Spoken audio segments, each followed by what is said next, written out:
Hi, it's Olga here from Degtyareva.com and Productivity for Scientists. This is where you overcome overwhelm, become more productive, get in charge of your day while feeling happy in your life. And the topic of today's video is enduring the adversity. Enduring the adversity. This is when you're working on a project, you're trying to write up your thesis, you're working on your paper or any other creative project, and there is adversities coming up as you're being heavily criticized, or your paper got rejected, or your boss been a jerk, or your mother gets sick and goes to hospital, or you get sick, or your laptop gets breaks down. So this is all adversities that happen, and we're going to talk about them today, how to react to them, how to deal with them, and what it has to do with the resistance. And resistance that each of us experience as we work on a creative project. There has been a topic of my two previous videos as well. So I'm making a series of the videos, it's going to be 3 altogether, on the book that I'm reading. This is The War of Art by Steven Pressfield. So this is the book that deals with the resistance that you feel when you try to write up your thesis, write up your paper, do anything creative, maybe create a course or write a book. And as he writes here, the resistance cannot be seen, touched, heard, or smelled, but it can be felt.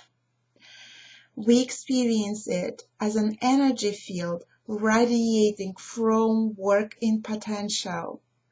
It's a repelling force. It's negative.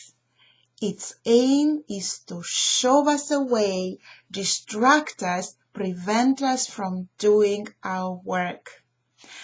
This is so powerful. I've been sharing this with you, and I've been getting actually quite a lot of emails, and one of you said that you're writing your PhD thesis and now you're reading this book, so this is great. And just in general, I got many more emails than usual saying that this videos resonate, so I'm really glad. So today we are moving on and talking about enduring adversity.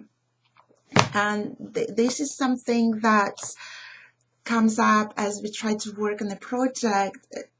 And as Steven Pressfield writes, resistance seems to come up from outside of ourselves. We're located in our spouses, jobs, bosses, kids, but actually the resistance is internal. It arises from within. It's self-generated and self-perpetuated, and it's an enemy from within. So what does those adversities have to do then with our resistance? Well, you know, when you get heavily criticized and you feel hurt, and actually it just came up this week with one of my private clients in the call. She came and shared how she handed in one of the chapters of her PhD thesis, and the boss just didn't respond adequately. He was like kind of going on to her with his own stuff and kind of asking her questions that she took it personally and she asked me. She came to this coaching call and asked me, well, what can I do with my boss? What should I do now with my thesis writing? And my advice boiled down to this one thing: write anyway.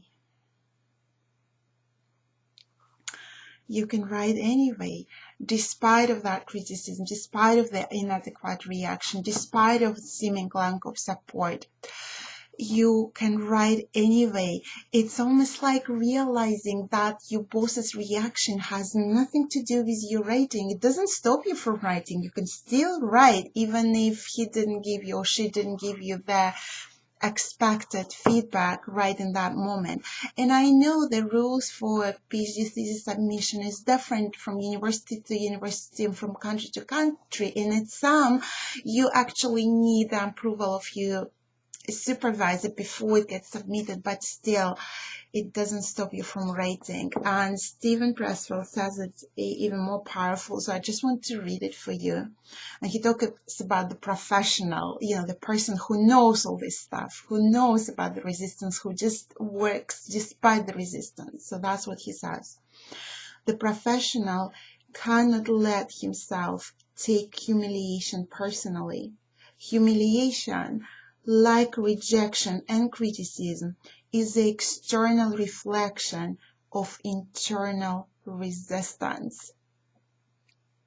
The professional endures adversity. He lets a birdsheet splash down on his slicker, remembering that it comes clean with a heavy-duty hosing. He himself, his creative center, cannot be buried even beneath a mountain of guano. His core is bulletproof. Nothing can touch it unless he lets it. It is quite strong words, but for what it takes, but this is exactly what it takes to create something. And we all know, we all felt that resistance. So the purposes of these videos were just to let you know about it. As you see, I haven't really given you in those 3 videos any concrete even ways to deal with this, but just for you to know that this resistance there, that actually all these things that happen to you is the external manifestation of your internal resistance. It helps tremendously, doesn't it? I know, that's you. I'll write anyway. Okay, so I hope that was been helpful, and I just wanted to let you know that I am cooking something up for you, and there's going to be an online course and a coaching program starting at the end of January, but you will be able to sign up very soon, early December, middle of December. So stay tuned, keep your eye on this spot. And it's really for all of us to get together and work on our creative projects, going through the resistance, where I'm going to be leading you, supporting you, keeping you accountable, as well as you having that group for additional accountability and support. So this is coming up soon. I just wanted to let you know, and I'll talk to you soon. Bye.